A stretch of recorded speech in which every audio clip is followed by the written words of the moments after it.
Welcome to SportsBeat KC, the Kansas City Star's daily sports podcast. It's Monday, January 11th, and I'm Blair Kerkhoff. We have a playoff opponent for the Chiefs, and probably not the one you were expecting heading into the wild card round of the NFL playoffs. The Cleveland Browns are coming to Arrowhead Stadium, and we're here for the first look. And by we, I mean star columnists Sam Mellinger and Vahe Gregorian and beat writer Sam McDowell. We jump right into the storyline, starting with Kareem Hunt, the former Chiefs running back, now with the Browns. And how about John Dorsey, who served as general manager for both organizations, and his eye for talent? He oversaw the acquisitions of players like Patrick Mahomes, Travis Kelce, Baker Mayfield, Nick Chubb, many, many more. We also get into the Mahomes-Mayfield matchup, the wild card weekend observations, and much more. What started as a SportsBeat Live is now, through the magic of our producers, a SportsBeat KC podcast. So let's get started.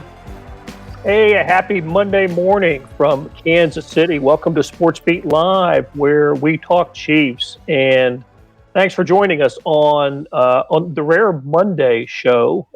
We usually wait till Thursday to talk Chiefs, but we could not wait to talk about the Chiefs-Browns playoff matchup. The AFC playoff, NFL playoff started this weekend, and we had to wait until the last game to determine who the Chiefs are going to play in the divisional round. We know it is now the Cleveland Browns, and we talk Chiefs with you. Please join us with your questions and comments, and with the people who know this team the best, and that is beat writer Sam McDowell and columnist Sam Mellinger and Vahe Gregorian. Good morning, gentlemen. What's up? Hey. Good morning. And we are often, in fact, I can't remember the last time we didn't have Herbie Teope here, but he's not here this morning. He had a conflict, so somehow we will muddle through this discussion about the Chiefs. And I got to tell you, fellas, that when the weekend started and I was looking at the possibilities for Chiefs playoff opponents in the divisional round, there were four of them, right? There were the Ravens, the Titans, the Browns, and the Colts.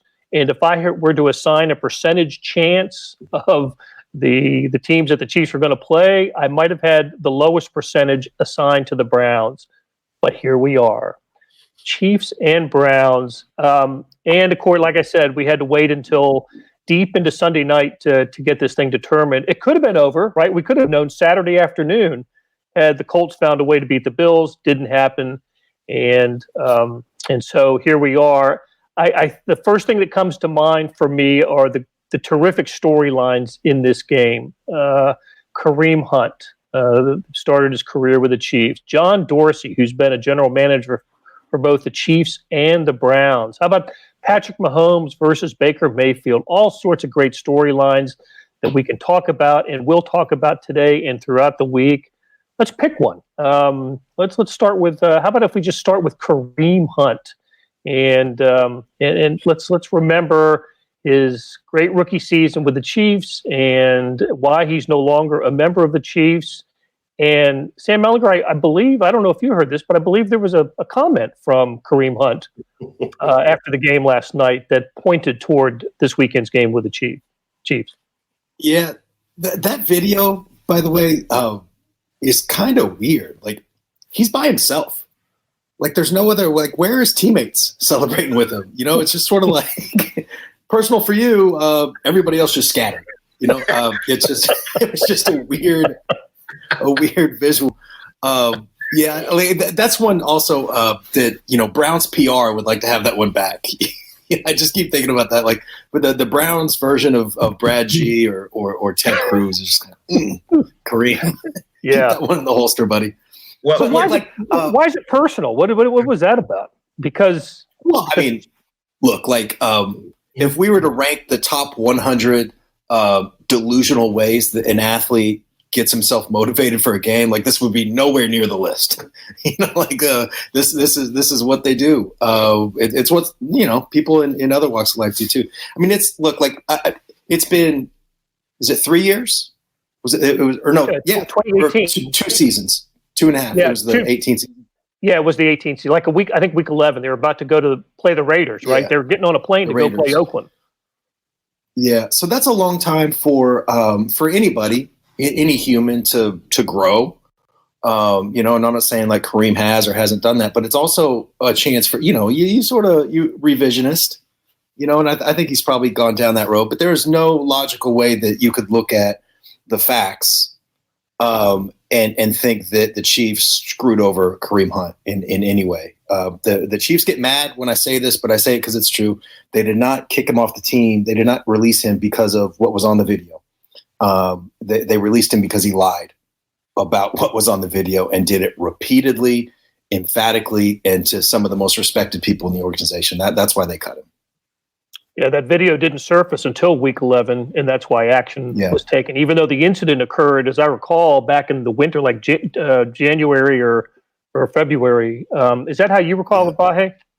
Yeah, I recall it that way. And just real quick on the video thing, the thing that is kind of funny about it is Sam pointed this out in a different aspect, but like just going along on other stuff, and he's got to drop in the personal thing and then go back to other stuff. He just sort of pops it in there. And Sam McDowell and I had a little exchange about this last night. And I think that, at least I don't want to speak for Sam McDowell, but my feeling about him dropping it in like that is, the implication is that he was done wrong. That's a little the implication. Probably, though, no matter what this week, of course, it's personal to some degree. He's playing against the team that brought him into the NFL. He probably has relationships in some way in that locker room. He just might have wanted to think about the phrasing, and maybe you don't do that in the euphoria of a post-game locker room while you're dancing around by yourself. So, anyway, you're right, Blair. That's definitely how we remember the timing of it. There's an expression, and I may not be using it quite right, but that, it's not possible to break the law. It's only possible to break yourself against the law. And in a little bit of a way, that's what the Kareem Hunt situation was, right? He did this stuff. He lied about it. He kind of broke himself in this, and that's why he got cast away. Yeah, look, a player is going to do what a player has to do to get himself motivated and say what he has to say to get himself up for a game. And you're right, and that's exactly right, Vi. That was a euphoric moment for the Browns, an unbelievable moment for that franchise. And look, if you're an NFL fan without a rooting interest in games or a team, you're really happy for the Cleveland Browns to see what they did last night, knowing their history, and not just in the playoffs, but against Pittsburgh in particular. It's a great moment for that organization in that city. And look, whatever Kareem Hunt said last night, it doesn't spoil it, but it does create a storyline for this week. It was always going to be there, right? Kareem Hunt and the Chiefs, but now it's something else to explore on that front. I find myself wondering, Sam McDowell, what the Chiefs might be like if Kareem Hunt, if this had never happened. He led the NFL in rushing as a rookie in 2017. The last year Alex Smith was the quarterback. So Mahomes comes in 2018 and has his remarkable year, but by week 11 or whatever that was, Kareem Hunt still had, he was not on his way to leading the league in rushing, but he piled up a lot of yards. And after he left, the Chiefs were left with, I think, Spencer Ware and Damian Williams and others to fill in that role that was being held down by a great find in the draft by the Chiefs. Yeah, I think a lot of things would look different if this team had Kareem Hunt. And most notably, it's a situation that we talk about all the time, which is them at the goal line and 3rd and 1, 4th and 1, those sorts of situations. I mean, there was, what was so weird about Kareem Hunt to me is when he went into the locker room, he didn't strike you as this like formidable presence sort of guy, but man, on the field, that's certainly how he plays. I mean, he bowls over defenders. He does not get moved backwards on first contact. And that's something the Chiefs are obviously going to have to deal with this week, but they've never had that guy since Kareem Hunt left. So purely from a football perspective, do they miss Kareem Hunt? I think so. I still think they miss Damian Williams this year. They had a pretty good 1-2 thing going as they found out later in that year that Damian Williams brought us a little something different than Kareem Hunt brought. And sure, I mean, I think it's fair to wonder what this running back situation would look like if they had those two guys. look, Cleveland's doing a heck of a job, right, with Chubb and Kareem Hunt. So they finished third in the NFL in rushing this year. That is absolutely an issue for the Chiefs to contend with for the game on Sunday. Didn't even mention that game is Sunday, 2:00 Central at Arrowhead Stadium. By the way, it's 2:05, Blair. I wrote 2:00 in a preview story late last night, and I can't tell you the number of emails I got that said it's 2:05. Which, you know what, I actually appreciated that many people are paying that close attention. Well, yeah, 2:05. Then we'll correct that. And actually, it's probably 2:06 and 30 seconds or something. to be honest, look, he's got in the end zone a couple times last night against the Steelers, and but I think it's interesting that Nick Chubb is he's more the alpha dog in that Cleveland backfield than Kareem Hunt.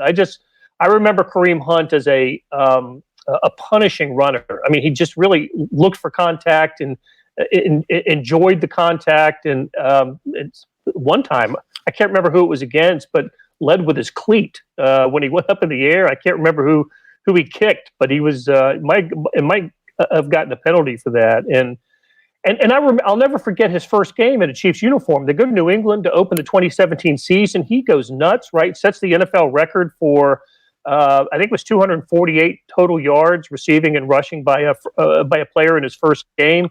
And after the game, he seemed kind of surprised that people wanted to talk to him about it. I don't know what he was expecting or not expecting. He just seemed so unassuming about it. And when the throng of reporters got over there, it was like he'd be kind of deer in the headlights. He's, really? You want to talk to me? And hell yeah, I want to talk to you. Heck of a game. So he was worried we were going to ask him about the fumble only. That's right. That's right. I mean, what a incredible game for him, because his first NFL carry started with a lost fumble. I don't know if he's fumbled since. I'm pretty sure he didn't in a Chiefs uniform. I don't know if that's happened in Cleveland since. So, of course, the other delicious storyline here is John Dorsey. John Dorsey, who was released from both organizations, but not until he, helped build the roster for both of them. And you can say, and rightfully so, John is responsible, or he was the general manager that oversaw the drafts and the player acquisitions for guys like Patrick Mahomes, Travis Kelce, Tyreek Hill, Baker Mayfield. He was he went out and he got Kareem Hunt in that trade, Nick Chubb, the draft of Chubb. So Jarvis Landry. Now, Myles Garrett, absolutely. What a couple of fantastic, rosters that he built, and this game is an homage to John Dorsey as much as it is anybody. Except, I don't know where John Dorsey's going to watch the game from. Maybe his basement, or but what a if a team's still looking for a general manager, what a great advertisement Sunday's playoff game is for a guy who built a couple of playoff level rosters. Vahe is, my guess is you're going to try to reach out to John this week, but what strikes you about the John Dorsey Bowl? Well, what strikes me about it is that I won't reach John Dorsey. Nobody does. I suspect there's a chance that John Dorsey is in the Northland at his location where he says he has to go up the top of a hill to get his cell phone connection. Of course, he may be also wanting to be contacted by people. I'm not exactly sure of the state of the job possibilities. It is interesting, Blair. You're right. It is an homage to John in a lot of ways, but it also is a reminder that John doesn't have a job and that neither organization kept him. So that I think no matter how much cred this gives him, it also will lead to, I shouldn't say lead to, I'm sure there's great scrutiny of what went wrong for him in each place too. So it'd be interesting to talk to him. I don't know, Sam Mellinger, you've had some contact with him maybe since I have last, but he doesn't still have a place in Kansas City, does he? I don't think so. I don't know that for sure, but I don't think so. That Door County thing, like I would imagine that's where he is, except I'm not sure that's a great place to be. I love winter, but I don't know that that's a great place to be right now. But John has been mentioned right? Like with some GM openings as a guy that teams are interested in, and I'm sure he'd like to be a GM again. And you're right, Blair. I mean, like if they're reaching out, he might just say like, turn on the TV at 2:05 Central, on Sunday. There's my resume. There's my resume. Yeah. Check the stats, but John has always been, and he came to Kansas City with that reputation of just being like sort of a next level talent evaluator. Like I think in a lot of ways, like people like us make too much out of, this guy's a better talent evaluator than this other guy. I think there's a lot of luck involved. I think there's a lot of teamwork involved when it's done right. But John has there's a lot of, decisions you can point to that there's something different about him. Like, and he's got misses, everybody does, but there's something different about his ability to evaluate. But, it's been a problem with managing people, and I wanted like nothing nefarious. I've never heard of anything, illicit or anything like that, but just, not the best manager of a department. And, I always like to think that people learn from mistakes and evolve and all that. But those are two red flags, at least as being a GM. If somebody could get him to be an AGM, to lead just the college, just run a draft, that'd be a hell of a thing. But I don't know what he wants. But look, I mean, that's a pretty good. There's people that work their entire lives in football and do good work and don't get anywhere near the accomplishment that John's had already.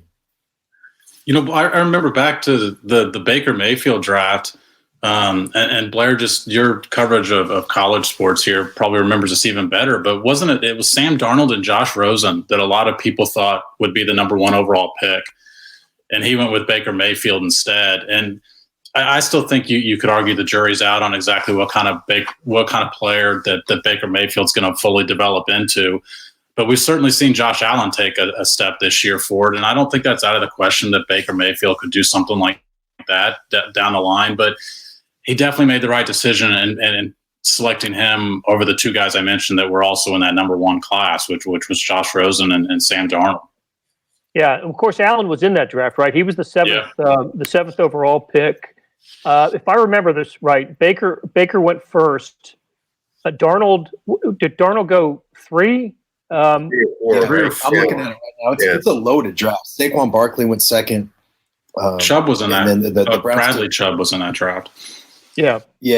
Bradley Chubb, Denzel Ward. The Browns took 4th overall, turned into a good player, obviously, and then they got Nick Chubb early in the 2nd round. So that draft was loaded. Lamar Jackson, 32. He was the last quarterback taken. It was the last player taken in the 1st round, and the 5th quarterback, right? Because it was Allen, Darnold, Rosen, and Jackson. So and it's along with Mayfield. So it turns out to be a heck of a draft. Now you throw in Patrick Mahomes and Deshaun Watson from the previous draft, and you're looking at least in the AFC now, right? Especially after watching Roethlisberger last night and Phillip Rivers unable to get his team downfield in the final couple minutes against Buffalo. You're looking at the quarterbacks, absolutely the future of AFC quarterbacks anyway, aren't we? I mean, that's this may be talk about next gen. I think this is what I saw a tweet last night that Mayfield's the oldest of those 4. Mayfield is in his 3rd year in the NFL is the oldest of the 4 quarterbacks left in the AFC. I think that's kind of wild. That is surprising. Yeah, Justin Herbert too. Yeah, Herbert, and then Trevor Lawrence will probably be part of the future of the AFC as well. Yeah, good point. That's a really good point, Sam. Okay. The other thing about John Dorsey, before we leave that topic, I just wanted to give him props for finding the talent in the later rounds. I always thought that was a mark of a John Dorsey. To find Travis Kelce he was a 3rd rounder, I believe, right? Mitch Morris in the 2nd round. Tyreek Hill was kind of you have to put him in a different category because there was just some teams that were absolutely not going to draft him, but he went in the 5th round. And I'll never forget that maybe the favorite draft story of John Dorsey in terms of finding a gem in the late rounds was Laurent Duvernay-Tardif. Dorsey just loved talking about how, the Chiefs were one of the very few teams that were on LDT, and went to Montreal several times to scout him and to test him, and they ended up drafting him, I believe, in the 6th round. And so that was John always enjoyed talking about LDT, and turned out to be a terrific draft pick. In that Blair, he did. You're just making me smile thinking of, I think the first words we ever heard from John about LDT were like, "You're going to like talking to this guy." Exactly. Hey, it's Blair. We have a special subscription offer for SportsBeat KC listeners, unlimited digital access to the Kansas City Star's award-winning sports coverage. Sign up now for 1 year of Sports Pass for access to all the sports news, features, and columns presented on the kansascity.com site, and it's only $30. That's a 40% savings off our regular rate. Your subscription will automatically renew after the initial term at $50 unless you tell us to cancel. Your subscription helps support the sports coverage of kansascity.com and the Kansas City Star, and that support has never been more important. Please visit kansascity.com/SportsBeatKC offer to get this special offer. And as always, thanks for listening. Another little minor storyline in this game. The Browns' offensive line is terrific, right? Conklin was first team All-Pro. They've got two on both guards were second team All-Pro. Conklin went off the field with an injury, hamstring injury. Yeah. We'll have to wait and see how he is for this week. Do you know who the offensive line coach is for the Cleveland Browns? By your silence, I will take that as you don't know. I do not.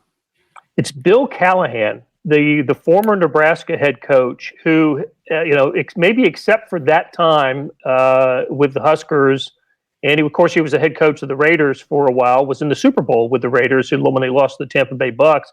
He's really been an offensive line coach his entire life, and I just talk about a guy who's probably in the right spot and doing the right thing versus trying to be a head coach.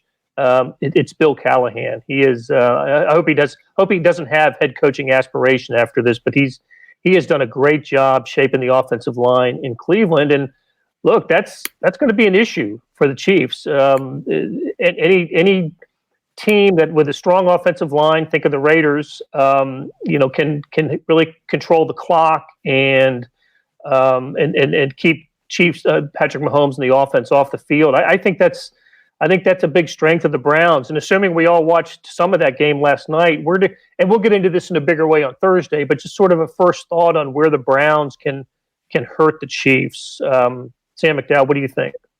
Yeah, that's number one for me. Pro Football Focus ranks them as the best run blocking unit in the NFL and the best pass blocking unit in the NFL.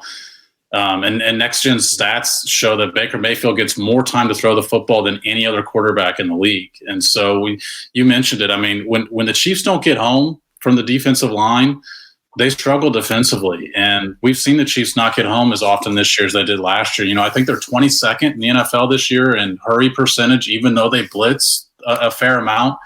They've only had 32 sacks all year. And to me, and there might be a story coming on this later this week, but the defensive line is one of the primary keys to how far this team can go this year. Obviously Patrick Mahomes, we all know that. We all know enough about the offense, but I think the defensive line is going to have to make some more plays than they did in the regular season to keep this thing going this year. Absolutely. So the Chiefs have had success against some of the elder statesman quarterbacks, right? They beat Tom Brady, they beat Drew Brees. And the younger ones earlier this year beat Josh Allen, beat Lamar Jackson. This is the second time the Chiefs will have squared off against Baker Mayfield. They played the Browns in 2018. It was one of Kareem Hunt's last games with the Chiefs, not the last, but I think one of the last games. They went up to Cleveland and won, and so Baker Mayfield was actually pretty good that game. Threw for about 300 yards and a couple of touchdowns, and however, I don't remember the offensive line being, big for Cleveland that year. It is now, and they're really a key to their success. So, Is there some encouraging? Are there some encouraging signs about the way the Chiefs' defense has played the last couple of games or last few games of the regular season? They lost in the close victory over the Falcons. I thought the defense played pretty well that game and against Matt Ryan and that Falcons offense. Frank Clark's had a couple of sacks in the last couple of games he played. Tyrann Mathieu, all-pro safety. Should the Chiefs start feeling a little bit better about the way the defense has played the last few weeks of when the starters played? I think you can. I think it's a little bit of the Rorschach test thing, right? You can find some stuff that you don't like there, but a moment that really stuck out to me in that Falcons game, and this is sort of how I've come to see the defense, is after Tyreek Hill chased down, I can't remember who had the interception, but after he chased him down, and that was sort of a pivot point in the game, the next two plays were Chiefs sacks. And to me, I've just kind of come to think they're a come through kind of team on both sides of the ball, and so at that, and $4.75 will get you a cup of coffee, but I feel like that's who they are right now. Used to be a quarter for that cup of coffee. Yeah, and if you get the senior break, you can still get it for like 50 cents at McDonald's. Unfortunately, somebody misunderstood my age once, and that happened. That's who they showed themselves to be down the stretch last year. Was they sort of like a clutch pass rush defense, which I've never really heard of before. And maybe I'm making up a term, but it's sure and you never know. Is that luck? Is it just like sort of happenstance? That's when they happen to beat the guy in front of them, or is there something strategic going on? Either Frank Clark, Chris Jones, Alex Okafor, whoever, saving their best rushes for these moments. Is it Steve Spagnuolo, with the right blitz at the right time? I don't know, but I've never heard of that before. You hear about like clutch shooter in basketball, like whatever. I just never heard of a clutch pass rushing unit, but that's who these guys have shown themselves to be. I also think about how much different Frank Clark was last year in the postseason after he had, they got the bye. I thought that was just critical for him and Patrick Mahomes, both of them. And now he's had 3 weeks, right? It'll be 21 days. Yeah. To get right for 3 more games. And I don't know. I mean, he's certainly been underwhelming. I thought the Falcons game was probably his best game of the season, maybe since I thought he was really good against the Texans in the opener, actually. But anyway, one of his best games of the season against the Falcons. So you never know. I thought that was the defense's best all-around game. Maybe the Jets and the Broncos. I don't know what to make of those games, but they got all these stops right when they needed it. The offense was struggling, and the defense came through over and over again. If you look back at Saints, Dolphins, Bucks, maybe I'm forgetting about somebody a game, but the Chiefs were really good defensively for about 3 quarters. Maybe 3+, and then they, gave up 14 points in the fourth quarter, which you can't do.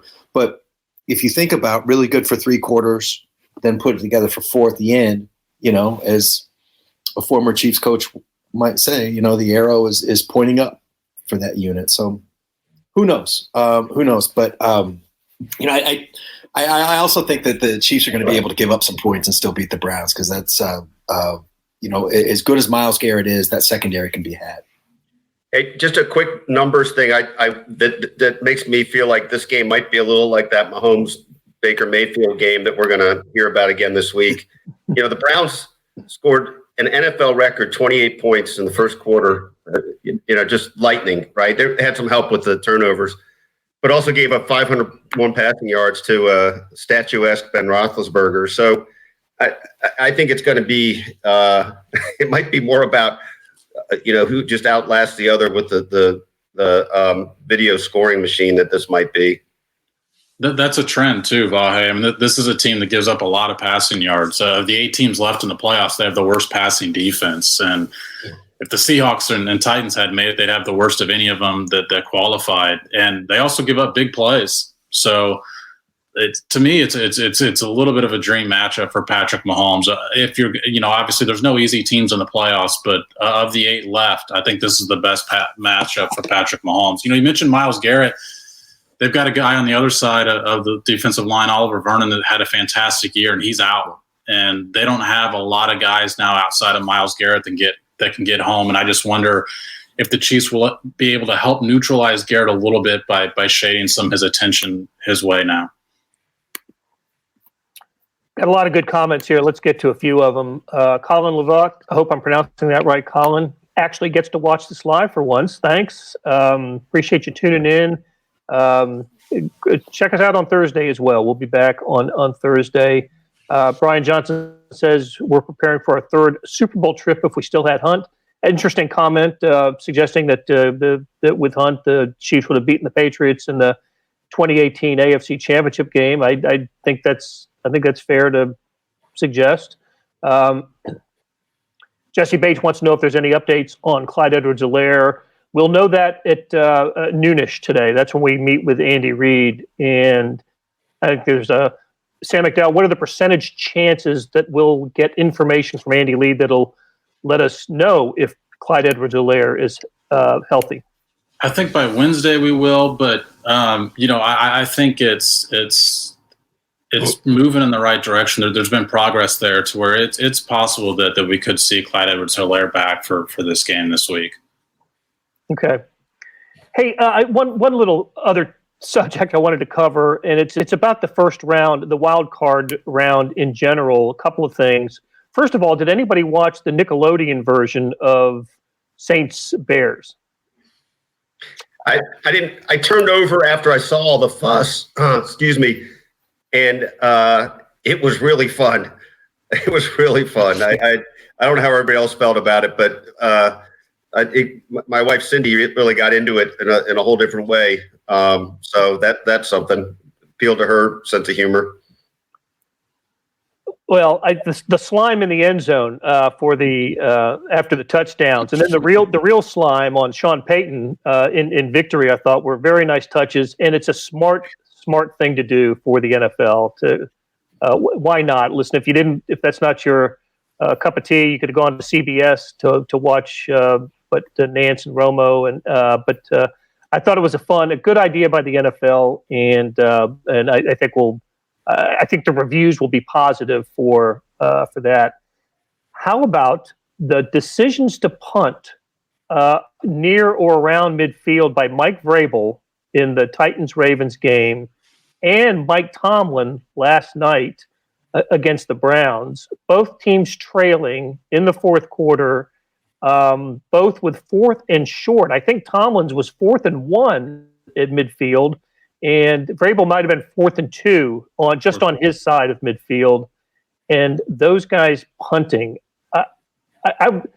if I'm a fan of the Steelers or the Titans, I'm screaming at the television set. Sam Mellinger, did you catch those? I think there's a reason that you're asking me specifically. You know what I thought about that. I know. I did the same thing. I'm not a fan of either of those teams, and I was screaming. And those are two really good coaches. Yeah, I mean those are two of the best coaches in the NFL, I think. And I don't know. There's so much information. I think coaches are smart. All this stuff. That's a spot where, especially like a lot of good coaches seem to be very far behind on what is proven, what has evidence of giving a team the best chance to win. And I don't know which one was worse. That's you can make an argument for either because they were both horrendous. But I don't know. You're not giving yourself a chance to win. There's so much like conservative thinking just sort of baked into the football culture. And, people like John Harbaugh really stick out, when they make decisions the way that they do. I don't get it. I'll never understand it. I think those guys need to evolve. And I say that with all due respect. I mean, these are, again, like top shelf coaches, I think. But, God, that's a glaring weakness there. To layer onto that, I mean, because Sam's right, those are both really good football coaches, and that they put so much time into the X's and O's of the game, the matchups, best preparing their team. And just to leave that as a blind spot doesn't make a lot of sense to me, because that stuff matters just as much as the X's and O's a lot of times. Ben Baldwin on Twitter, you guys should follow him, but he has a fourth down model on every single fourth down decision, and the Steelers' decision cost them a 7% chance to win the football game last night. That is a big deal. What other play call or play design is going to have that big of a sway on the game? I mean, I think the Steelers could win the game last night if they go for it, and especially the same with the Titans. I thought that was the more egregious one. Between the two of you guys, you probably could create your own index for this, and maybe your formula is better, but I'm on to this. My formula would just say go for it. I wouldn't look at the numbers. Well, and I'm not even really sure how much we should all give credence to surrender index, but I've kind of been following that, and it says that the Pittsburgh deciding to punt on that 4th and 1 had a surrender index of 9.29, ranking in the 94th percentile of cowardly punts of the 2020 season. The Titans one was number 1, though, Vahe. The Titans, the Titans one was even worse. It was in the 99th percentile.